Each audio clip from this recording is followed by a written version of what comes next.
रामपुर के जंगल में कालू कौवा अपनी पत्नी टुनटुनी के साथ रहता था। उसके दो बच्चे थे, पिंकी चिड़िया, सुनहरी चिड़िया। कालू कौवा अपने खेत में तरह तरह की सब्जियां उगाया करता था। बाजार में जिस सब्जी की ज्यादा डिमांड होती, कालू उसी सब्जी की खेती करता। एक दिन उसकी पत्नी टुनटुनी उससे कहती है, अजी सुनते हो, आज बाजार से प्याज खरीद कर लेते आना। घर में रखा सारा प्याज खत्म हो गया है। तुम तो सारी सब्जियां उगाते हो, बस प्याज ही खेत में नहीं उगाते। बस भाग्यवान, अब और कितना बोलोगी। खेत से आते समय प्याज खरीद कर लेता आऊंगा। मेरा भोजन एक पोटली में बांधकर मुझे दे दो। तब तक आप लोग कमेंट में बताएं 78 इंटू 4 कितने होते हैं। कालू कौवा भोजन लेकर खेत पर चला जाता है। दिन भर खेत में काम करने के बाद शाम को वो बाजार जाता है। क्यों भैया, कितने रुपए किलो प्याज दे रहे हो? अरे कालू भाई, आज बाजार में प्याज का भाव 100 रुपए किलो चल रहा है। क्योंकि आप मेरे अपने हैं, इसलिए आपको 80 रुपए किलो लगा दूंगा मैं। बाप रे बाप, ये प्याज कब से इतना महंगा हो गया? मुझे तो पता ही नहीं चला। ऐसा करो भैया, मुझे 1 किलो प्याज दे दो। बिना प्याज लिए घर गया तो मेरी पत्नी आज मुझे भोजन नहीं देगी। कालू कौवा प्याज लेकर घर आता है। अरे ओ सुनहरी की माँ, ये लो प्याज। सब्जी में थोड़ा थोड़ा ही डालना, बहुत महंगे मिले हैं। सोच रहा हूँ इस बार मैं भी अपने पूरे खेत में केवल प्याज की खेती करूँ। अगर मैंने पिछली बार प्याज की खेती की होती तो आज मुझे बहुत अच्छा मुनाफा होता। मैंने तो तुमसे कितनी बार कहा था कि अपने खेत में प्याज की खेती करो। पूरे साल प्याज की डिमांड रहती है, क्योंकि बिना प्याज की कोई सब्जी अच्छी बनती ही नहीं। चाहे कितना भी महंगा हो जाए, प्याज तो सभी घरों में आता ही। तुम्हारी बात सही है भाग्यवान, मैं कल ही शहर से प्याज के बीज खरीद कर लाऊंगा। अगले दिन कालू कौवा शहर से प्याज के बीज खरीद कर लाता है और अपने खेत में बिखेर देता है। 1 महीना गुजर गया। एक दिन टुनटुनी भोजन बना रही थी, तभी कालू कौवा वहाँ आता है। टुनटुनी, तुम्हारे पास कुछ पैसे हो तो मुझे दे दो। खेत में खाद डालना है और मेरे पास पैसे बिल्कुल भी नहीं है। मम्मी, मुझे भी पैसे चाहिए। स्कूल में टीचर बोल रही थी स्कूल फीस जमा करने को। अरे कहाँ से दूं मैं तुम सबको पैसे? मेरे पास जो थोड़े बहुत पैसे थे उसे तो मैंने घर खर्च में लगा दिया। अब मेरे पास ले देकर एक मंगलसूत्र है, मैं इसे किसी कीमत पर नहीं दूंगी। मेरी मानो तो तुम कहीं से उधार ले लो। बस कुछ ही दिनों की बात है टुनटुनी, तू मुझे अपना ये मंगलसूत्र कुछ दिनों के लिए दे दे। मैं इसको गिरवी रखवा कर खाद खरीदूंगा। फिर जैसे ही प्याज की फसल बेचकर पैसे आएंगे, मैं तेरा ये मंगलसूत्र तुझे वापस कर दूंगा। और माँ, मेरे स्कूल की फीस कब जमा करोगी? मैं स्कूल नहीं जाऊंगी। मेरी बच्ची, तू रो मत। मैं अभी रंगीली काकी के यहाँ जाकर कुछ पैसे उधार लाती हूँ, तेरी स्कूल फीस जमा कर दूंगी। टुनटुनी कालू कौवे को अपना मंगलसूत्र दे देती है। कालू कौवा मंगलसूत्र गिरवी रखकर खाद लाता है और अपने खेत में डालता है। जल्दी ही 2 महीने गुजर जाते हैं और प्याज की फसल पककर तैयार हो जाती है। दोनों पति पत्नी प्याज की फसल को देखकर झूम उठते हैं। कालू कौवा अपनी प्याज की फसल को शहर की मंडी में ले जाकर अच्छे दामों में बेच देता है। घर आकर वो टुनटुनी को सारे पैसे देता है। ये ले टुनटुनी, प्याज की फसल का मुनाफा, और ये रहा तेरा मंगलसूत्र। सबसे पहले मैंने फसल बेचकर तेरा मंगलसूत्र छुड़ाया। ढेर सारे पैसों को देखकर टुनटुनी चिड़िया बहुत खुश होती है। अब मैं इन पैसों से अपने सारे सपने पूरे करूंगी। इस तरह कालू कौवा प्याज की खेती करके खुशी खुशी अपने परिवार के साथ रहने लगता है।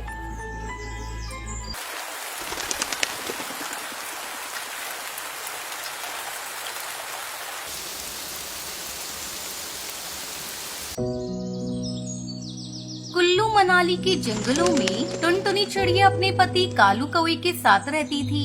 बारिश का मौसम था, जोरों से बारिश हो रही थी। एक दिन टुनटुनी अपने पति कालू कौवे से कहती है, सुनो जी, मैं सोच रही हूँ क्यों न इस बार हम लोग अपने खेत में अंगूर की फसल उगाएं। अगर फसल अच्छी हुई तो आधी फसल बेच देंगे और जो पैसे मिलेंगे उससे अपना एक पक्का घर बना लेंगे। तुम ठीक कह रही हो टुनटुनी, इस बार अपने खेत में अंगूर की फसल ही उगाएंगे। लेकिन हम बीज लाएंगे कहाँ से? उसके लिए बहुत से पैसे खर्च करने पड़ेंगे। तब तक आप लोग कमेंट में बताएं 178 इंटू 5 कितने होते हैं। उसकी तुम चिंता मत करो, मैं अपनी मौसी बबली कबूतरी के घर जाऊंगी और उनके यहाँ से अंगूर के बीज लेकर आऊंगी। पिछले साल ही मौसी के खेतों में अंगूर की अच्छी फसल हुई थी। अगर अपनी फसल अच्छी हुई तो हम मौसी के बीज जितना अंगूर उन्हें वापस कर देंगे। ऐसे हमारा काम भी हो जाएगा और पैसे भी खर्च नहीं करने पड़ेंगे।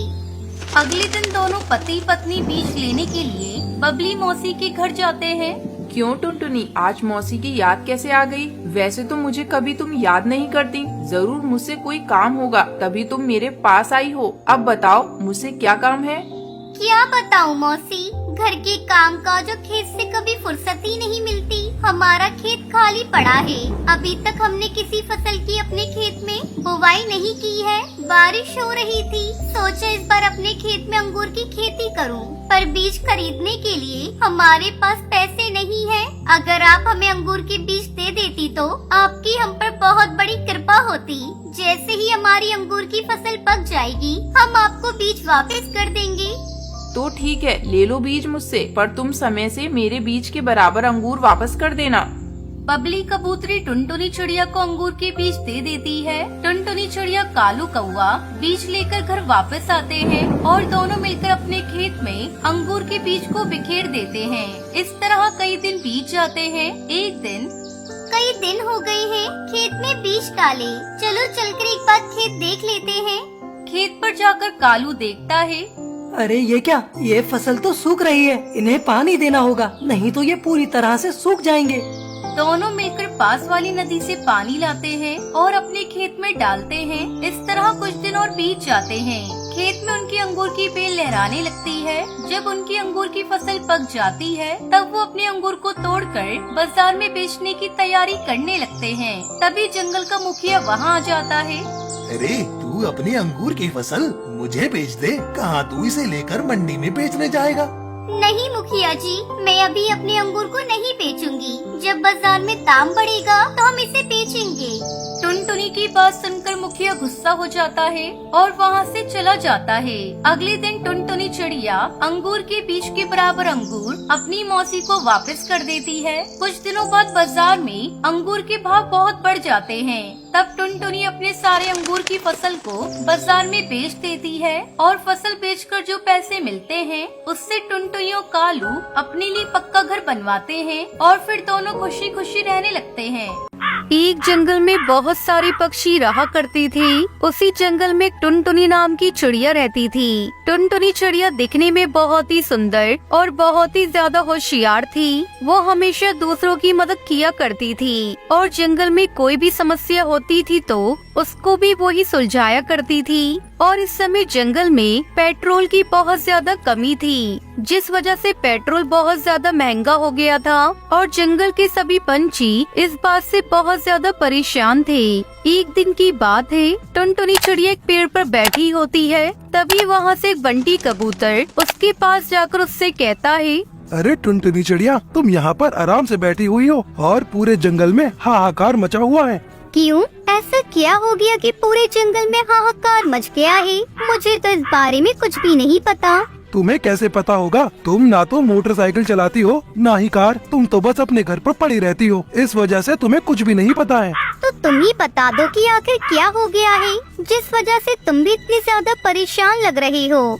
अब तुम्हें क्या बताऊं, पेट्रोल के दाम दिन पर दिन बढ़ते जा रहे हैं और इसी वजह से सब लोग बहुत ज्यादा परेशान हैं। यदि ऐसे ही पेट्रोल के दाम बढ़ते रहे तो हम लोगों को अपनी मोटरसाइकिल और कार को घर में बंद करके रखना पड़ेगा। तब तक आप लोग कमेंट में बताएं 30 into 6 कितने होते हैं। हाँ, ये बात तो तुमने ठीक की। इस बारे में तो मुझे पता था, क्योंकि इस बारे में कल ही मुझे कालू कौवे ने बताया था। वैसे कालू कौवा भी इस वजह से काफी ज्यादा परेशान लग रहा था।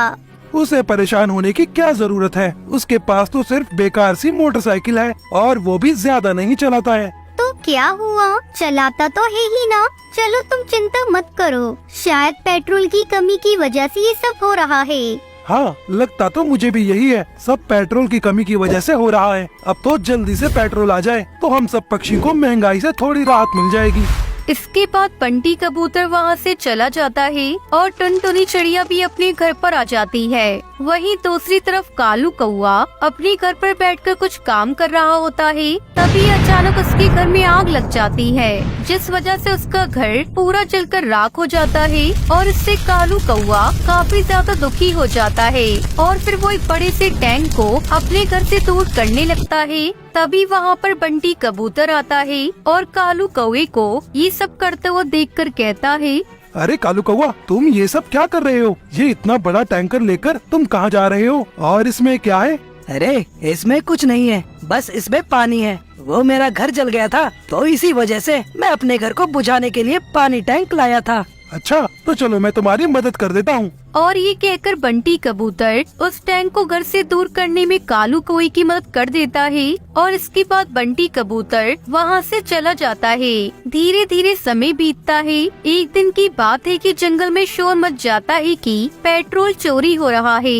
इस बात से सभी जंगल के पक्षी बहुत ज्यादा हैरान हो जाते हैं, क्योंकि उन्हें तो इस बारे में कुछ भी पता नहीं होता है कि आखिर पेट्रोल चोरी कौन कर रहा है। और जब ये बात टुनटुनी चिड़िया के पास पहुँचती है तो वो भी काफी ज्यादा हैरान हो जाती है, क्योंकि उसे भी पता था कि पेट्रोल बहुत ज्यादा महंगा है और यदि कोई पेट्रोल चुरा रहा है तो इससे पेट्रोल की और ज्यादा कमी हो जाएगी। और वो सभी पक्षियों को एक बरगद के पेड़ के नीचे बुलाती है। मुझे पता लगा है कि जंगल में पेट्रोल की चोरी हो रही है और इसी वजह से पेट्रोल काफी ज्यादा महंगा हो गया है। ये सब कौन कर रहा है? क्या किसी को इस बारे में जानकारी है? तभी मैं सोचूं, पेट्रोल इतना महंगा क्यों हो रहा है? पेट्रोल महंगा होगा ही जब इस पेट्रोल को कोई चुरा कर ले जाएगा। यदि ऐसा चलता रहा तो जंगल से सारा पेट्रोल खत्म हो जाएगा। तुम सब चिंता मत करो, इसका भी हल हम ढूंढ लेंगे। तभी टुनटुनी चिड़िया को एहसास होता है कि सभी पक्षी तो यहाँ पर मौजूद है, पर कालू कौवा वहाँ पर नहीं है। अरे कालू कौवा कहाँ पर है? वो कहीं नजर नहीं आ रहा। क्या किसी को पता है वो कहाँ पर है? हाँ, वो अपने घर पर होगा, क्योंकि अभी कुछ दिन पहले ही उसका घर जल गया था और उसने अपने घर को बहुत जल्दी बनवा लिया है और अब तो वो पहले से ज्यादा अमीर हो गया है। तभी बंटी कबूतर को याद आता है कि उस दिन एक बड़ा सा टैंक कालू कौवे के घर पर देखा था और फिर वो टुनटुनी चिड़िया से कहता है, उस दिन जब कालू कौवे का घर जल रहा था, मैं वहीं से गुजर रहा था तो मैंने देखा कालू कौवा एक बड़ा सा टैंक अपने घर से दूर ले जा रहा है। और जब मैंने उससे पूछा, उसने कहा उसमें पानी है। तब मैंने इस बात पर ध्यान नहीं दिया था और अब मुझे कुछ गड़बड़ लग रहा है। बंटी कबूतर की बात सुनकर टुनटुनी चिड़िया भी काफी हैरान हो जाती है और उसे भी कालू कौवे पर शक होता है और वो जंगल की पक्षियों से कहती है, क्या किसी को पता है कि कालू कौवे का घर कैसे जला था? हाँ मुझे पता है। मैंने उस दिन उससे पूछा तो उसने कहा कि वो अपनी मोटरसाइकिल में पेट्रोल भर रहा था, तभी उसके घर में आग लगी। बुलबुल की बात सुनकर टुनटुनी चिड़िया समझ जाती है कि पेट्रोल कहाँ पर जा रहा है और वो उन सभी पक्षियों के साथ मिलकर एक योजना बनाती है। अगली रात को सभी पक्षी पेट्रोल पंप पर आकर छुप जाते हैं। तभी वहाँ पर एक पक्षी आता है और वो एक छोटे से टैंक को निकालता है और जैसे ही वो पेट्रोल पंप से पेट्रोल भरने लगता है, वैसे ही उसके ऊपर एक जाल गिर पड़ता है। इसका मतलब तुम ही हो जो पेट्रोल चुरा रहे हो। तभी मैं सोचूं कि कल जब मैंने सबको बुलाया तो तुम क्यों नहीं आए। इस पर कालू कौवा काफी ज्यादा घबरा जाता है और उसे तो कुछ समझ में नहीं आता कि आखिर उसकी चोरी पकड़ी कैसे गई। आज तक तुमने जितना भी पेट्रोल चुराया है वो सब तुम वापस कर दो, वरना हम तुम्हें अच्छे तरीके से सबक सिखाएंगे। हाँ ठीक है, मैं तुम्हारा सारा पेट्रोल वापस कर दूंगा। वह पेट्रोल मेरे घर के बगल में एक बड़ा सा टैंक है, उसी में भरा हुआ है। अच्छा, इसका मतलब तो उस टैंक में पानी नहीं था। उस दिन तुमने मुझसे झूठ कहा था, टैंक में पेट्रोल ही था। इसका मतलब तुम एक पेट्रोल चोर कौवा हो। तुमने बहुत बड़ा जुर्म किया है और इसके लिए तुम्हें सजा भी मिलेगी। तुमने सभी पक्षियों को काफी ज्यादा परेशान किया है, साथ ही तुमने चोरी भी की है। तुम्हें पता होना चाहिए कि पेट्रोल कितना कीमती है, पर फिर भी तुमने अपने लालच में आकर पेट्रोल को चुराया और इसलिए तुम्हारी सजा ये है कि तुम्हें इस जंगल से निकाला जाता है। नहीं नहीं, मुझे माफ कर दो, मुझे इस जंगल से मत निकालो। मैं आगे से कभी भी ऐसा नहीं करूँगा। फिर इसके बाद कोई भी पक्षी उस पर कोई तरस नहीं खाता और कालू कौवे को जंगल से निकाल देते हैं और सभी पक्षी बहुत ज्यादा खुश थे कि पेट्रोल वापस आ गया और जिससे पेट्रोल को सस्ता भी हुआ था। हमें इस कहानी से सीख मिलती है कि हमें कभी भी चोरी नहीं करनी चाहिए। श्रीनगर नाम के गांव में टुनटुनी अपने माँ पिताजी के साथ रहती थी। उसे बचपन से ही सजने संवरने का शौक था, साथ ही उसे दूसरों को सजाना भी बहुत अच्छा लगता था। गांव में किसी की भी शादी हो, दुल्हन को सजाने के लिए टुनटुनी को ही बुलाया जाता था। टुनटुनी के माँ पिताजी गांव में ही खेती करते थे। अब उसकी उम्र शादी लायक हो चुकी थी। एक दिन टुनटुनी की माँ टूनी अपने पति कालू से कहती है, सुनिए जी, टुनटुनी की उम्र शादी की हो चुकी है। कब तक दूसरों के हाथों में मेहंदी रचाएगी? अब हमें भी तो उसके हाथ पीले करने का सोच लेना चाहिए। तुम्हें क्या लगता है? मुझे इस बात की चिंता नहीं। मैं मेरी बेटी की शादी बड़े धूमधाम से और एक अच्छे परिवार में करवाऊंगा। बिल्कुल सही कह रहे हो आप। आखिर हमारी भी तो इकलौती लाडली बेटी है। टूनी और कालू अपनी बेटी के लिए अच्छे रिश्ते देखने लगे। तभी कालू की बहन सुंदरी कौवी वहाँ आती है। भैया, मैं चाहती थी क्यों ना हमारा रिश्ता और भी ज्यादा मजबूत किया जाए। मैं टुनटुनी को अपने घर की बहू बनाना चाहती हूँ। सुंदरी की ये बात सुनकर कालू बहुत ज्यादा खुश हो जाता है और अपनी बहन की बात को मान लेता है। क्योंकि सुंदरी का बेटा ब्लैकी एक अच्छी जॉब पर था, तो कालू ने बड़े ही धूमधाम से टुनटुनी और ब्लैकी की शादी करवा दी। अपनी बहन का बेटा है ये देख कालू ने इसकी कोई जांच पड़ताल की ही नहीं। अब शादी के कुछ दिन बाद ही ब्लैकी टुनटुनी को छोड़कर शहर चला जाता है। साथ ही उसे कभी मिलने नहीं आएगा, ये चिट्ठी में लिखकर चला जाता है। टुनटुनी, तुम सुंदर तो हो, लेकिन साथ में एक अनपढ़ और गंवार चिड़िया हो। मुझे लगता है तुम घर के काम के सिवाय और कोई काम नहीं कर सकती। जब ब्लैकी उसे छोड़कर गया तो उसे बहुत ज्यादा बुरा लगता है। साथ ही उसे ये जानकर बुरा लगता है कि वो पढ़ी लिखी नहीं है, इसलिए ब्लैकी ने उसे छोड़ दिया है। वो रोते हुए अपनी सास से कहती है,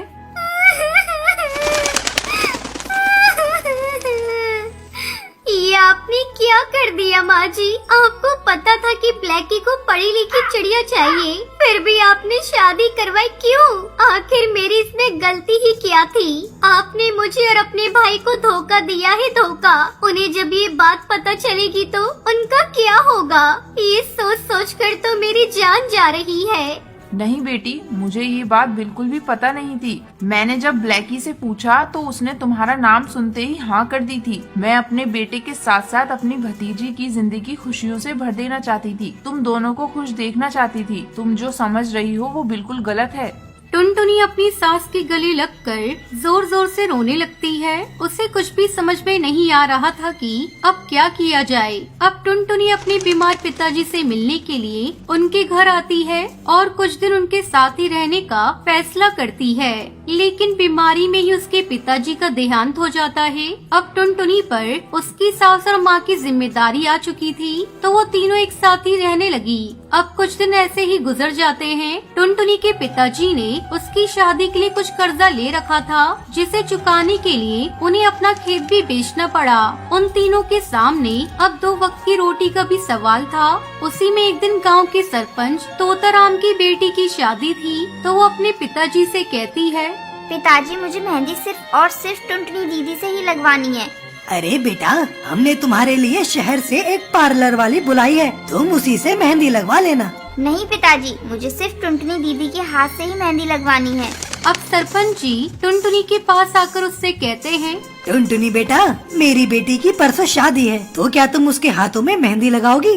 सरपंच जी, आप तो जानते हो कि मेरे हालात कैसे हैं। टुनटुनी की बात अभी पूरी भी नहीं हुई थी कि बीच में ही सरपंच जी बोलते हैं, देखो टुनटुनी बेटा, अब जो हो गया सो हो गया, लेकिन अब अपनी जिंदगी को वहीं पर रोक के कौन सी अच्छी बात है। अब तुम पर इतनी सारी जिम्मेदारियां हैं, तुम्हें अब कुछ न कुछ तो करना ही होगा। कब तक ऐसे रोते हुए जिंदगी गुजारोगी? और हाँ, मैं तुम्हें मेहंदी लगाने के कुछ पैसे भी दूंगा, ताकि तुम अपनी जिम्मेदारियां पूरी करने की शुरुआत कर सको।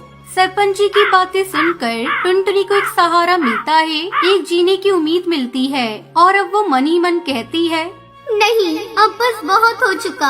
अब मैं काबिल चिड़िया बनकर दिखाऊंगी। ब्लैकी को दिखा दूंगी कि मैं कोई गंवार चिड़िया नहीं हूँ। टुनटुनी सोच विचार कर सरपंच जी को हाँ कह देती है। सरपंच जी भी मेहंदी लगाने के बदले में टुनटुनी को कुछ पैसे दे देते हैं। अब गांव में कोई भी फंक्शन हो, टुनटुनी ही मेहंदी लगाने के लिए जाने लगी। उसकी मेहंदी के चर्चे चारों ओर फैलने लगे थे।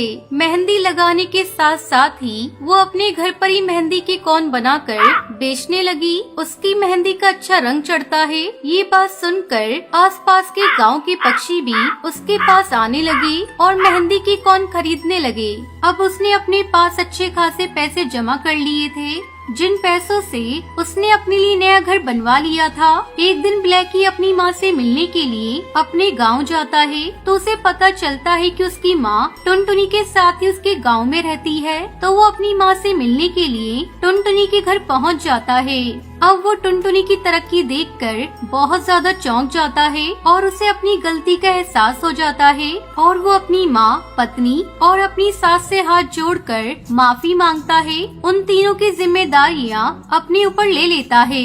साथ ही टुनटुनी का काम भी अब बहुत जोरों से चल रहा था। अब चारों मिलकर खुशी खुशी रहने लगते हैं।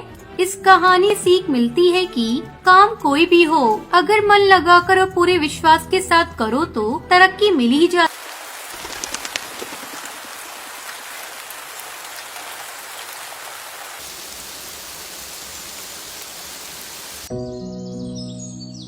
कुल्लू मनाली के जंगलों में टुनटुनी चिड़िया अपने पति कालू कौवे के साथ रहती थी। बारिश का मौसम था, जोरों से बारिश हो रही थी।